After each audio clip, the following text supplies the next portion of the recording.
Vamos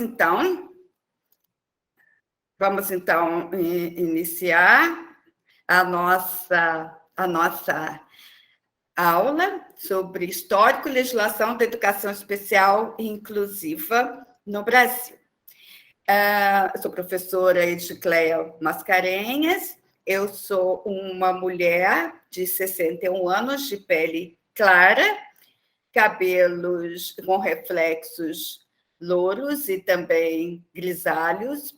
Eu estou usando um óculos de armação fina, um headphone de cor branca e estou trajando uma blusa preta e atrás de mim uma parede bege.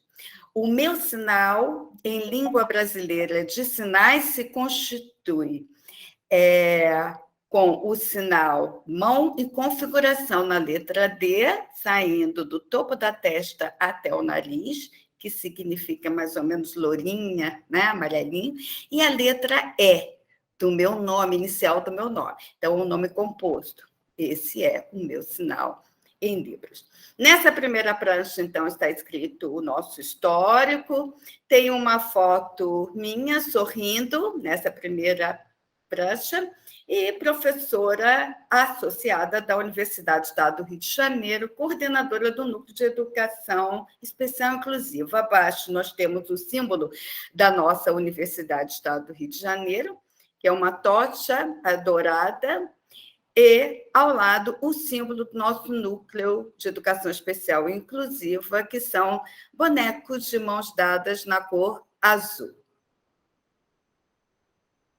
Bom, se nós formos conversar sobre as políticas públicas educacionais para as pessoas com deficientes, elas se iniciam no Brasil Império, por meio da Lei 839, de 1857, onde o imperador criou o Instituto dos Surdos Mudos, que era o nome que se utilizava à época, atual Instituto Nacional de Educação de Surdos. Nessa prancha, vocês podem ver, do lado esquerdo, tem uma foto do Instituto Nacional de Educação de Surdos, um prédio, né, de arquitetura neocolonial.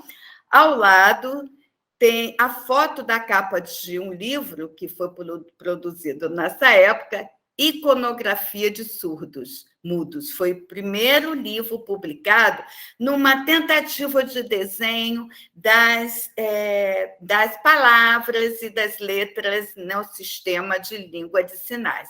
Abaixo, uma foto do professor Flauzino, que é o professor que escreveu o livro, e ao centro, a foto do imperador Dom Pedro II, que foi sobre a sua regência, que foi criado o Instituto Nacional dos Surdos. O imperador, um homem de barba branca, trajando um terno preto e com a expressão voltada, com o olhar para o alto. Essa é a foto apresentada do imperador.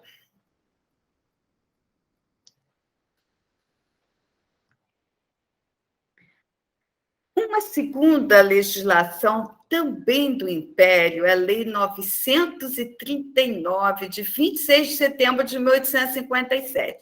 Eu deixei exatamente na grafia, porque se vocês forem no site do Planalto, www.planalto.gov.br, onde ficam todas as legislações, vocês vão encontrar exatamente essa lei com essa grafia, que era a grafia que era utilizada, né, nessa época. Então, conceder, desde já, ao Instituto dos Surdos Mudos a subvenção anual, com 2 N's, né, de R$5.000, e mais 10 pensões também anuais. Observe a grafia de anuais com 2 N's e depois o AES, de 500 cada uma com H, a favor de outros tantos surdos mudos pobres, que, nos termos do regulamento interno do mesmo instituto, forem aceitos pelo diretor e comissão aprovados pelo governo. Novamente, diretor com C, comissão com 2 M's e aprovados com 2 P's. Eu deixei exatamente nessa grafia para que vocês pudessem, né, constatar a lei primórdio, né, um primórdio de legislação para os alunos, as pessoas com deficiência, e que interessante, estabelecendo subvenção à escola, não é? Que nessa época era a escola de Instituto Surdo-Mudo, que vocês vão ver por que esse termo ele foi abolido, não é? As pessoas surdas não são mudas, mas nessa época era esse o entendimento, por isso esse conceito. Então, dando subvenção ao Instituto e pensão aos surdos pobres. Então, olha só, hoje nós falamos de benefício, né, de prestação continuada, o LOAS, e nós vamos ver que esse foi o primeiro, né, a primeira subvenção para alunos que não tinham condições de se manter. E se a gente imagina, por exemplo, o Brasil Império, como era difícil em termos de locomoção, em termos de se estabelecer até um censo, poder o imperador e toda a sua equipe organizarem esse trabalho.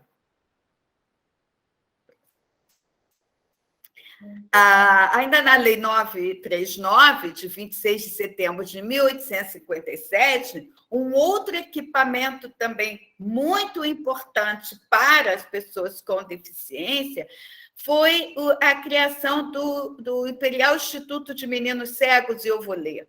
Novamente, com o português daquela época, adquirir prédios nos quais se estabeleçam,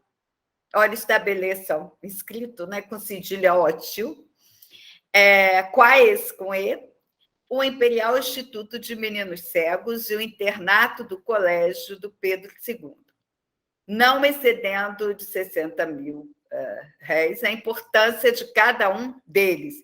E outro, sim, organizar os gabinetes das duas faculdades de medicina e fazer construir um edifício apropriado para o Rio de Janeiro, podendo despender no actual exercido com um e outro objeto até a soma 60 mil, atual Instituto Benjamin Constant.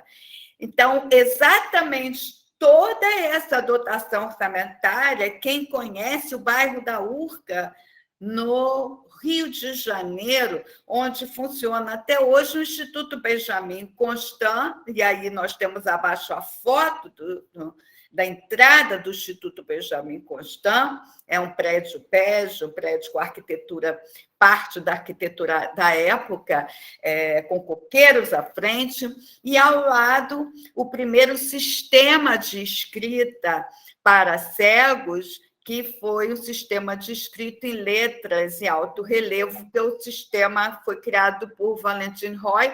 Vocês vão estudar melhor na aula de deficiência visual. Esse material está aí na foto porque ele faz parte do acervo do Instituto Benjamin Constant. Tá? É uma caixa, onde nessa caixa as letras em alto relevo são colocadas, e nessa caixa o aluno cego ele vai fazer o seu processo de escrita. Essa foi a primeira forma de pessoas cegas aprenderem a escrita. E o Brasil vai utilizar esse sistema de escrita somente depois que nós vamos utilizar no Brasil o sistema Braille. Pode passar.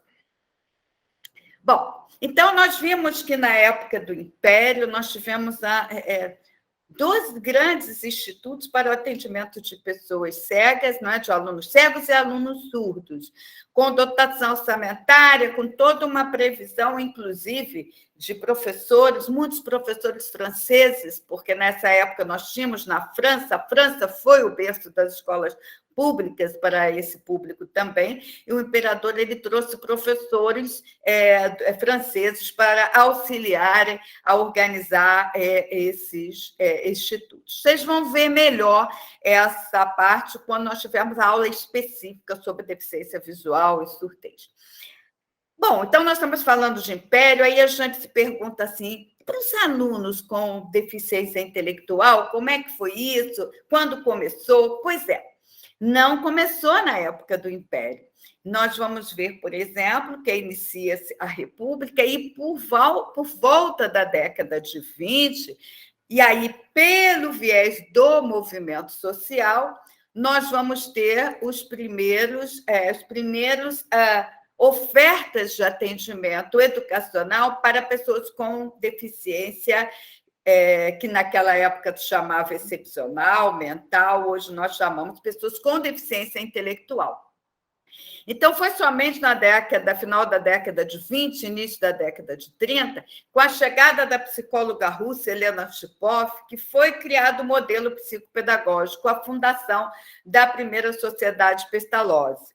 E, a partir daí, a fundação da Associação de Pais e Amigos Excepcionais, que eram instituições com a responsabilidade de oferecer atendimento educacional às pessoas com deficiência mental, tá bom? A gente está trabalhando com um termo da época, deficiência mental ou retardo mental, que eram os termos que eram utilizados. Hoje, o termo utilizado, deficiência intelectual. Então, nós vamos ver que, para as pessoas com deficiência intelectual, o movimento educacional ele não parte de uma legislação, certo? Como foi a criação do Benjamin Constant e do índice. Parte da necessidade das famílias, né, e do movimento social, no caso, composto por profissionais da área, de darem educação, de ofertarem um caminho educacional para essas crianças, e Helena Shipov vai para, vindo da Rússia, ela se instala em Minas Gerais, na Fazenda Rosário, e aí ela vai criar um centro experimental de educação, e nesse centro experimental ela vai iniciar um trabalho para pessoas com déficit intelectual e também para superdotados. Bom, e aí nós chegamos à primeira Lei de Diretriz e Base da Educação Brasileira, né, a primeira LDB, de 20 de dezembro de 1961, que no título 10 da educação dos excepcionais, que era o termo utilizado à época. Eu estou mantendo os termos para que vocês possam observar a mudança desses termos nas legislações. No artigo 88, a Lei de Diretrizes e Base, ela fala da educação de excepcionais, no que fosse possível, deve enquadrar-se ao sistema geral da educação a fim de integrá-los na comunidade. Então, hoje, vocês devem estar, né, bastante familiarizados com a discussão sobre inclusão, com a discussão sobre estar na classe comum, estar no processo educacional junto com os seus pares, mas vocês podem ver que a intenção do legislador em 1961 já era a intenção de que esses alunos deviam se enquadrar no sistema geral da educação.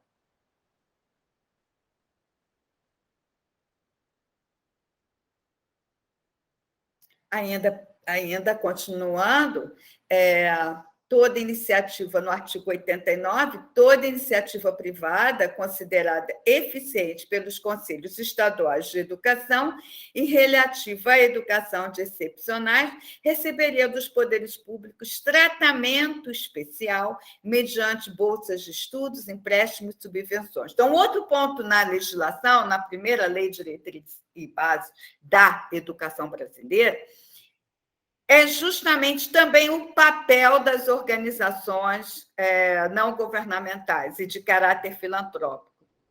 Quais eram, basicamente, essas organizações nessa época? Pestalozzi e a Paz.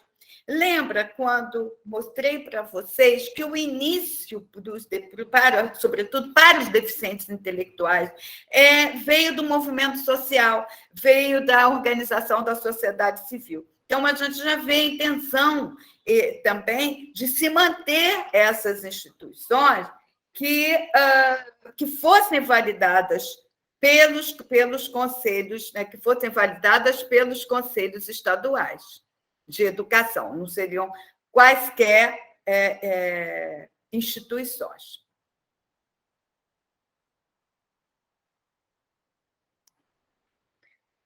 Tá? No capítulo, e aí nós chegamos em 1971, tá? Nós demos um pulo, né, de 10 anos porque as leis, né, de diretrizes e bases, elas vão também acompanhando o desenvolvimento social, né, o desenvolvimento dos programas, dos projetos e das teorias, não é? Por isso a gente vai, mas como é que isso lá atrás será dessa forma? Então, a gente tem que sempre entender o contexto das políticas emergentes daquele momento com o contexto social. Então, passamos agora 10 anos e chegamos na 5692, de 11 de dezembro de 1971. A anterior foi de 61 a 4024, a primeira é a Lei de Diretriz e Base. Estamos agora na segunda Lei de Diretriz e Base, que no capítulo 1 do ensino de primeiro e segundo graus, no artigo 9,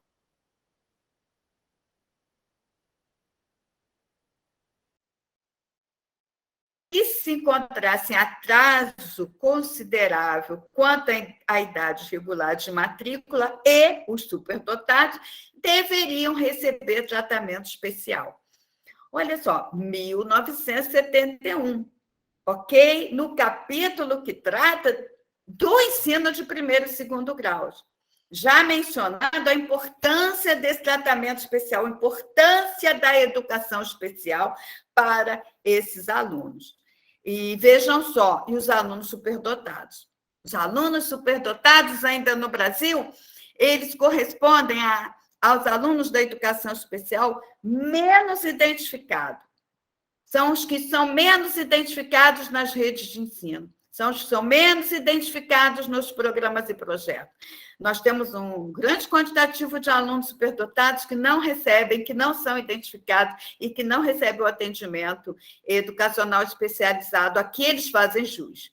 Olha só, Lei de Diretriz e Base, 1971. Bom, em 73, o que acontece? Até então, nós tínhamos as legislações, nós tínhamos as LDBs, mas nós não tínhamos um órgão federativo que cuidasse ou que pensasse as normas para a execução dessas propostas para os alunos públicos da educação especial. Então, pelo decreto 72.425, de 3 de julho de 1973, foi criado o Centro Nacional de Educação Especial, o CENESP, que, a princípio, funcionava numa sala no Instituto Benjamin Constant, na URCA. Qual era o objetivo do CENESP? Promover, em todo o território nacional, a expansão e melhoria do atendimento aos excepcionais. Novamente, o termo usado naquela época.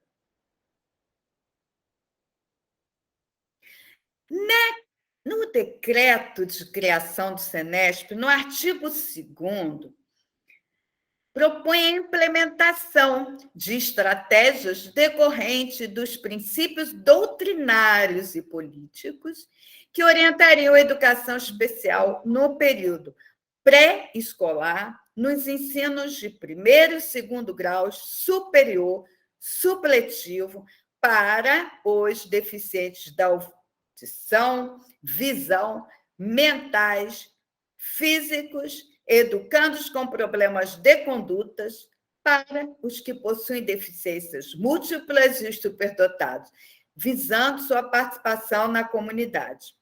Nossa, vocês devem estar pensando assim, poxa vida, né? 1973.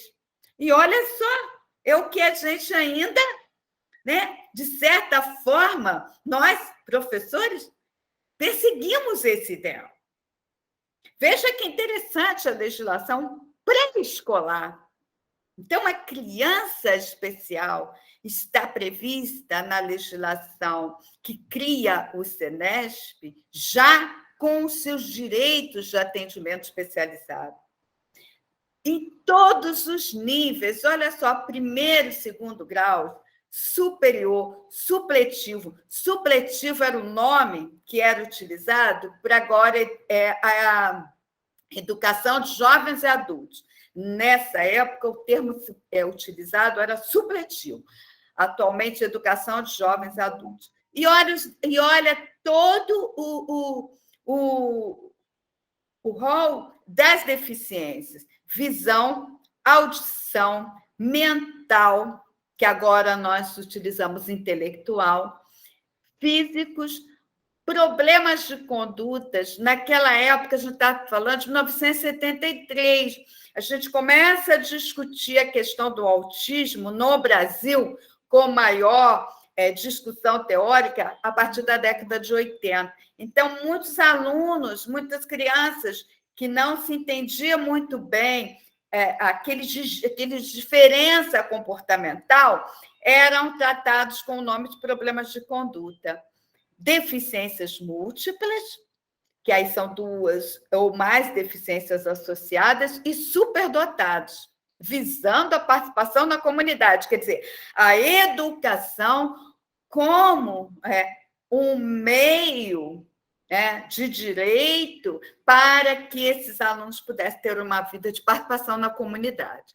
1973.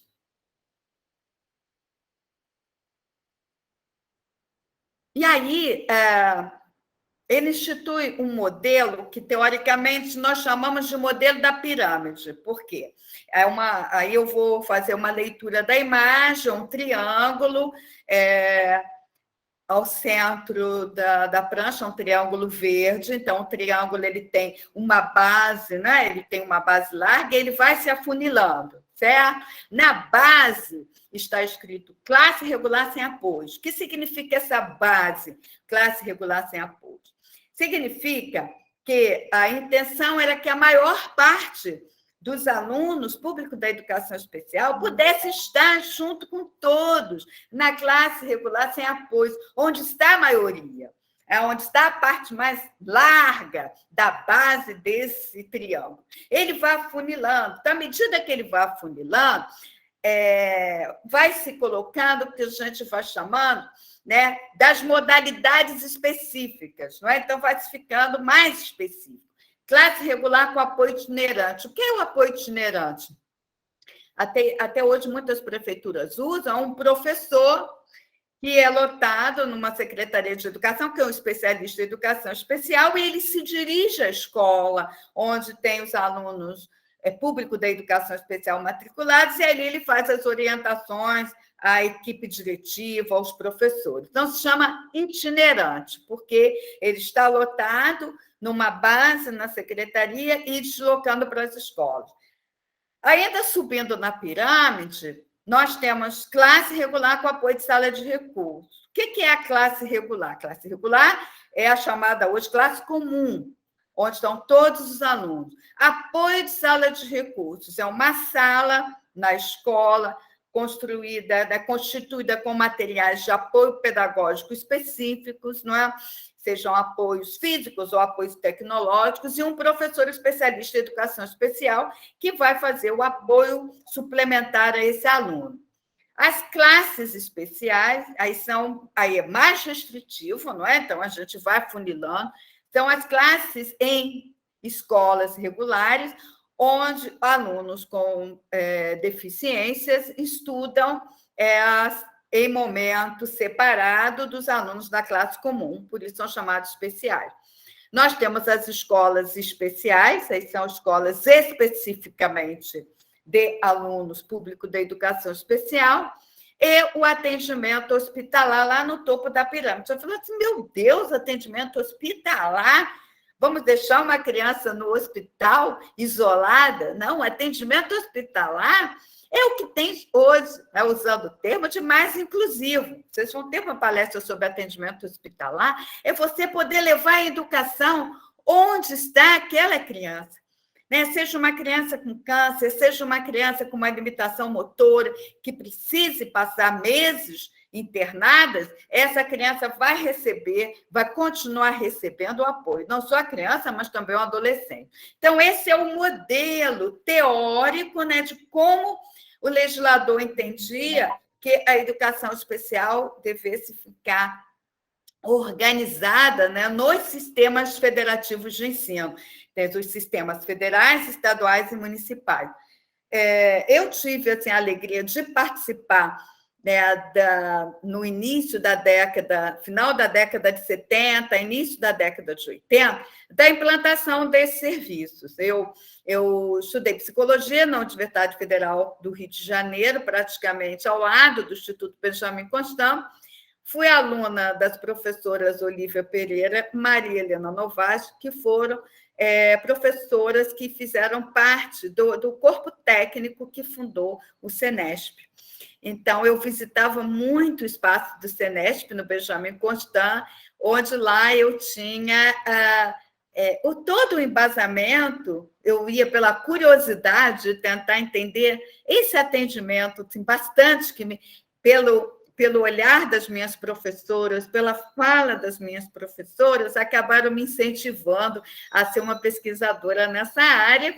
E, quando terminei a faculdade, fui trabalhar no sistema de ensino de Duque de Caxias, que implantou a educação especial em 1979, foi um dos primeiros sistemas de ensino do Estado do Rio de Janeiro a implantar a educação especial, e fui trabalhar na equipe técnico regional de educação especial do Estado do Rio de Janeiro, que foi também um dos primeiros estados a implantar a educação especial, porque o Senesp era dentro do Rio de Janeiro. Então, nós tivemos a possibilidade de implantarmos esses sistemas em alguns locais. Então, foi uma experiência assim, bastante rica no início da minha vida profissional, onde depois eu vim ser coordenadora de educação especial em épocas diferentes no município de Duque de Caxias, até a minha aposentadoria agora diretamente na universidade. Então, esse foi o primeiro modelo teórico de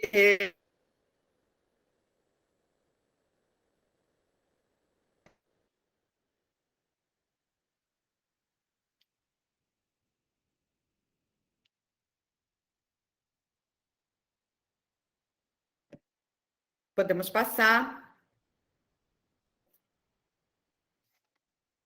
Bom, na década de 1980, chegamos então na década, foram muito intensificados os movimentos de defesa dos direitos das pessoas com deficiência. A pessoa com deficiência passa a ser protagonista das políticas. Esse movimento foi um movimento que se inicia no exterior,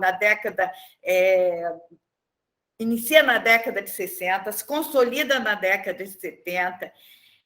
As universidades passam a desenvolver pesquisas para esse diagnóstico das classes especiais, como é que elas estavam sendo organizadas, quem eram esses alunos, como é que essas metodologias estavam sendo desenvolvidas, como é que foi o retorno ao uso da língua de sinais, como os sistemas públicos eles iniciam a recepção desses alunos. Enfim, a década de 1980 foi uma década de muitas pesquisas nesse campo.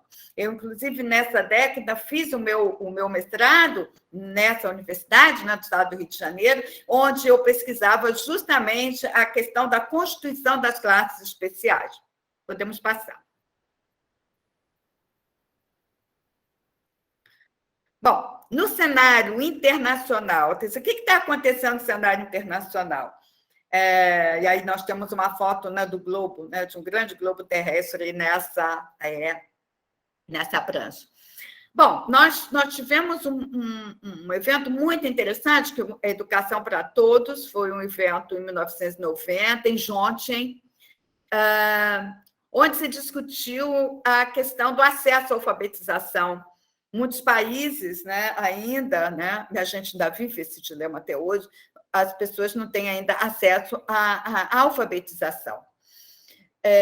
Em 94, houve um desdobramento da Conferência de Jonchen, que foi a Declaração de Salamanca. Ela foi feita especificamente para tratar a questão dentro dos mais excluídos nos sistemas de acesso à educação, as pessoas, público da educação especial, seja as pessoas com deficiência, seja as pessoas com as condições linguísticas, seja as pessoas com os transtornos ou superdotados, faziam parte desse contingente de excluídos na maior parte dos países. Não tinham conseguido ou não conseguiam acesso aos sistemas educacionais.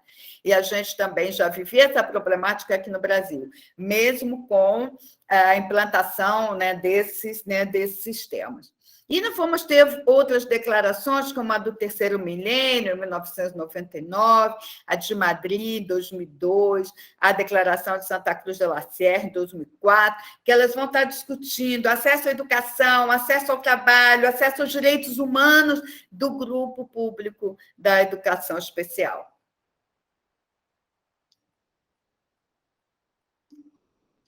Bom, chegamos à nossa Constituição Federal de 88, que é chamada, né, 1988, a nossa Constituição Cidadã. No artigo 205, trata sobre a educação como direito de todos, de garantia do pleno desenvolvimento da pessoa, exercício da cidadania e qualificação para o trabalho. Artigo 206, como um dos princípios para o ensino, a igualdade de condições de acesso e permanência na escola. Artigo 208, garante como dever do Estado o acesso aos níveis mais elevados de ensino, bem como oferta de atendimento educacional especializado. Então, a nossa Constituição é clara, educação é direito de todos, né? Nós temos que ter princípio de condições de acesso e permanência. Olha só, princípios de acesso e permanência. A minha forma de acesso ao sistema educacional é diferente da sua. Por isso, nós vamos depois começar a falar de adequações. Eu não posso ter só no texto da lei falando do acesso à igualdade. Igualdade de condições não é dar o que é igual a todos. A igualdade é justamente entender as condições e as diferenças. Senão, o nome dessa suposta igualdade, eu estou fazendo um nivelamento para todos. Então, é importante entender esses princípios do que é igualdade e do que é condição de acesso e permanência. A igualdade sem a equidade, quer dizer, a igualdade sem observar a diversidade e a peculiaridade, ela não é igualdade, né? Então, é muito importante a gente traduzir muito bem o que esses artigos nos remetem. E logo, assim, para oferecer essa igualdade, essas condições, eu tenho que ter atendimento educacional especializado. Sem o atendimento educacional especializado, eu não vou estar dando o direito do pleno desenvolvimento dessa pessoa, do exercício da sua cidadania e, consequentemente, da qualificação para o trabalho. E aí, algumas outras leis, aí a gente vai ter em 89, a 7.853, que aí cria a CORD, a Coordenadoria Nacional para a Integração da Pessoa Portadora de Deficiência. Vejam só, pessoa portadora de deficiência, a gente não utiliza mais esse termo, é pessoa com deficiência. Esse era o termo utilizado na época, ok? Na legislação. Hoje nós utilizamos pessoa com deficiência. Então, em 93 foi instituída a CORD. Em 2003, ela foi vinculada aos direitos humanos, então ela passa a ser integrada à pasta da Secretaria de Direitos Humanos. Depois, em 2009, foi elevada à condição de subsecretaria nacional e, em 2010, Secretaria Nacional.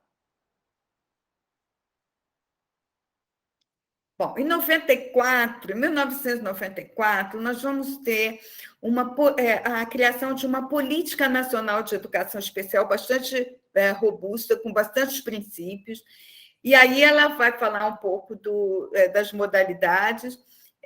Nessa política, a escola especial ela é definida como uma instituição especializada para prestar atendimento psicopedagógico, educando os portadores de deficiência e condutas típicas, por profissionais qualificados, currículos adaptados, programas e procedimentos metodológicos diferenciados, apoiados em equipamentos e materiais didáticos específicos. Ela faz uma definição do que seria essa escola especial. Pode passar.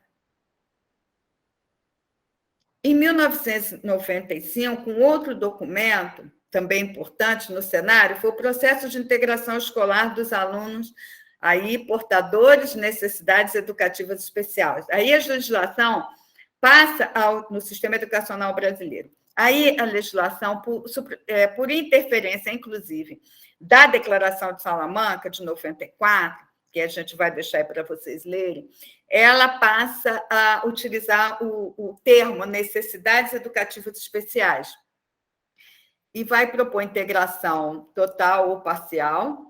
É o primeiro documento que apresenta a educação inclusiva como meta a ser atingida por educadores comprometidos com a educação especial. Então, esse vai ser o primeiro documento, 1995, que nós vamos começar a ter o termo educação inclusiva. É a substituição de alunos com deficiências superdotados por alunos com necessidades educativas ou educacionais especiais. Isso tudo muito influenciado pela Declaração de Salamanca de 1994, que definiu quem são os alunos com necessidades especiais. Então, o Brasil passa a adotar essa terminologia. Tá? E aí nós chegamos à lei, né, a lei atual, 9394, de 96, que é uma lei em vigência. Existem muitas substituições, leis que substituíram artigos da 9394, que a gente vai estudar mais à frente. Mas no artigo 58, ela trata da educação especial como modalidade de educação escolar, oferecida preferencialmente na rede regular de ensino para educandos com necessidades especiais. No seu artigo 59, preconiza que os sistemas de ensino deverão assegurar aos alunos currículos, métodos, técnicas, recursos educativos e organização específica para atender às suas necessidades e a aceleração de estudos para que alunos superdotados possam concluir em menor tempo o programa escolar. Nesse sentido, o artigo 24 deixa claro a possibilidade de avanço nos cursos, nas séries, mediante verificação do aprendizado, como uma tarefa da escola. Nós sabemos que até hoje isso, né, não ocorre nas nossas escolas. Né? Por exemplo, alunos superdotados mal são identificados, quiçá terem esses direitos de avançarem, né, avançarem nos conteúdos, avançarem no ano de escolaridade, tudo está garantido na nossa legislação, mas são ações que não são trabalhadas, né, dentro das escolas, e essas crianças muitas vezes sofrem até o processo de exclusão e, às vezes, até evasão escolar.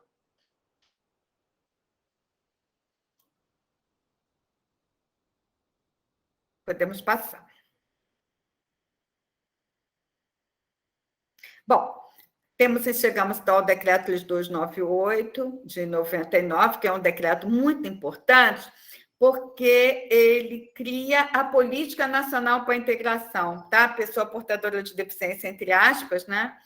E foi uma primeira tentativa esse decreto, foi a primeira política nacional. Então, esse decreto ele vai tratar das atribuições não só da educação, né? Novamente, a educação especial vista nesse decreto com modalidade transversal, os níveis de ensino, mas ele vai tratar das outras áreas, saúde,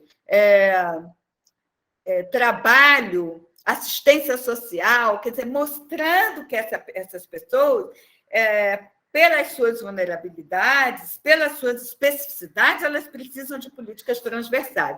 Por isso é criada a Política Nacional para a Integração, né, dessas pessoas. Pode passar. Em 2001, as diretrizes nacionais para a educação especial na educação básica do Conselho Nacional de Educação também determina no artigo 2º que os sistemas de ensino devem matricular todos os alunos, cabendo às escolas organizar-se para o atendimento aos educandos com necessidades educacionais especiais, assegurando as condições necessárias para uma educação de qualidade para todos. Observem bem que passa-se a não trabalhar mais com os termos das deficiências, mas com um termo que se tentava abranger necessidades educacionais especiais. Nós vamos ver mais à frente, nas aulas subsequentes, como esse termo não está sendo mais usado, se retornou aos termos anteriores. Tá? Pode passar. E ainda na lei, né, da LDB, ela tem um capítulo quinto especificamente destinado à educação especial com modalidade de educação escolar, reforçando a necessidade de serviços de apoio, oferecida preferencialmente na rede regular de ensino.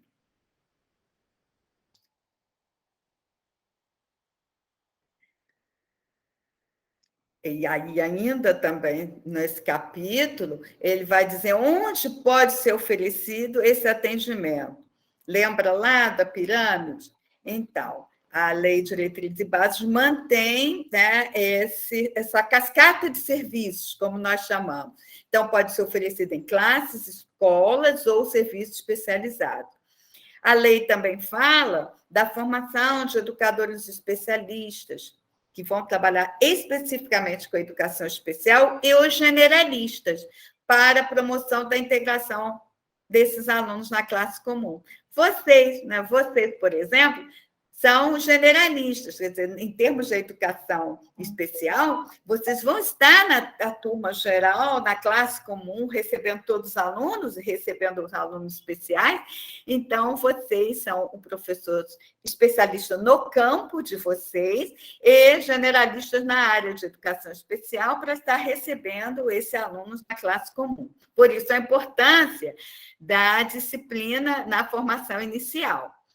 Prevê parceria também com instituições privadas sem fins lucrativos. Então, o capítulo 5º mantém também a parceria com as instituições que forem consideradas instituições que possam desenvolver o apoio dentro do sistema educacional, sobretudo aquelas sem fins lucrativos. Importante é considerar as sem fins lucrativos. São privadas, mas sem fins lucrativos. Bom, chegamos então ao nosso primeiro Plano Nacional de Educação. O Plano Nacional de Educação, ele é pensado na educação brasileira desde os pioneiros da educação, mas nós só vamos ter mesmo o nosso primeiro Plano de Educação em 2001, pela Lei 10.172, e ele dedica um capítulo, que é o capítulo 8, à educação especial. Reafirma o artigo 208 da Constituição e dedica um capítulo inteiro à educação especial. Tá. Ainda nesse plano, ele propõe nesse capítulo as modalidades de atendimento, assegura também no artigo 27 financiamento para instituições, fala das necessidades de apoio e mantém, né, toda a previsão do sistema de cascata. Tá, e delega, o que é importante nesse plano nacional, pela Lei 10.172 de 2001, que ele delega funções no âmbito da União, Estados, Distrito Federal e municípios, estabelecendo objetivos e metas para que os sistemas de ensino favoreçam o atendimento às necessidades educacionais especiais dos alunos.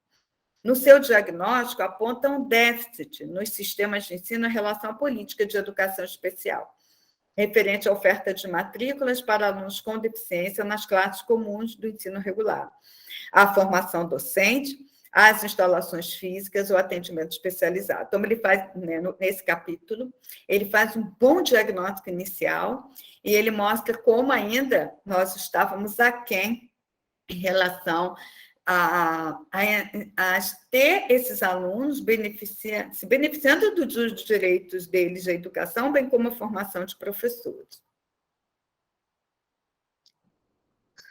Uma nova resolução do Conselho Nacional de Educação, de 11 de fevereiro de 2001. Novamente, a educação especial fica definida como modalidade da educação escolar, assegura os serviços de apoio.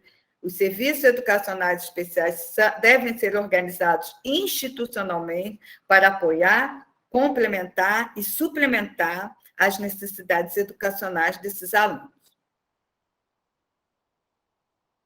uma nova resolução de 2002, que é uma resolução pautada na perspectiva da educação inclusiva.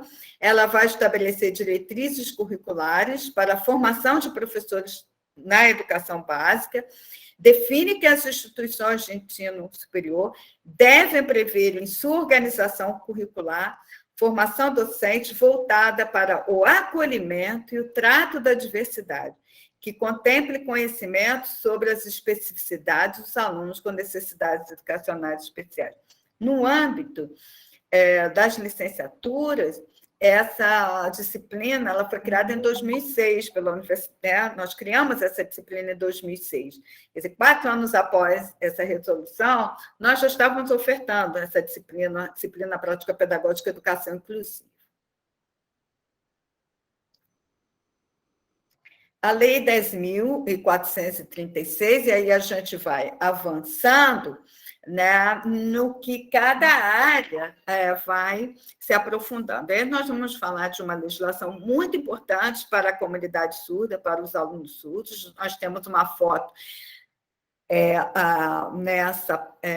nessa slide, são 2 mulheres conversando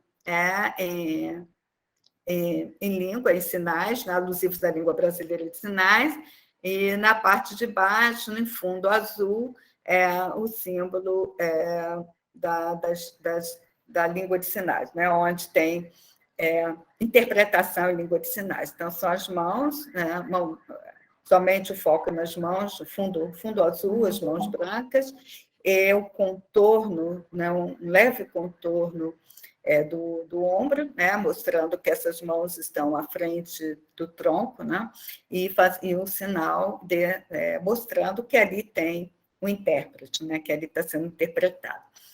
A lei, então, 10.436 reconhece a língua brasileira de sinais como meio legal de comunicação e expressão, determinado sejam garantidas formas e institucionalidades de apoiar seu uso e difusão, bem como a inclusão da disciplina de Libras nos cursos de formação de professores e parte integrante do currículo. E aí a gente vai vendo como essas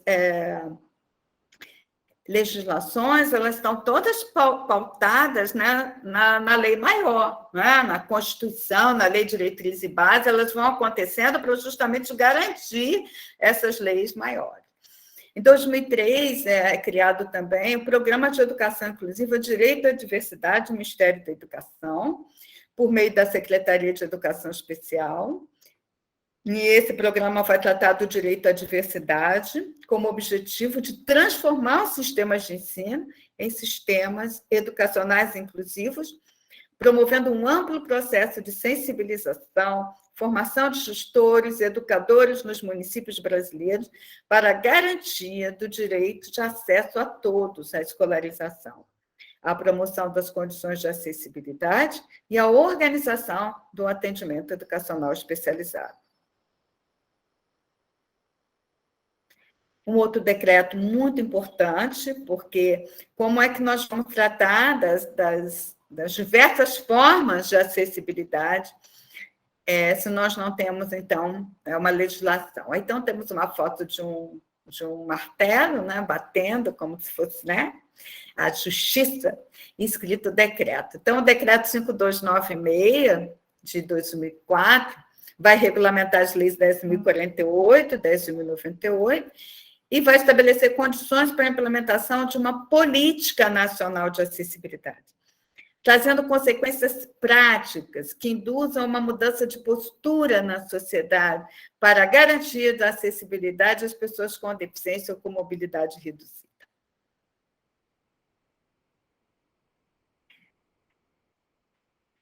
Ainda nessas novas legislações emergentes, né, sobretudo a partir do início desse milênio, né, 2000, nós temos o Decreto 5626, que regulamentou a Lei 10.436, que dispõe sobre a inclusão da Libras como disciplina curricular, a formação do professor, do instrutor e tradutor intérprete de Libras, a certificação da proficiência em Libras, o ensino da língua portuguesa como segunda língua para alunos surdos, Na nossa aula sobre surdez, a gente vai entender o que é isso, língua portuguesa como segunda língua, a gente vai entender melhor.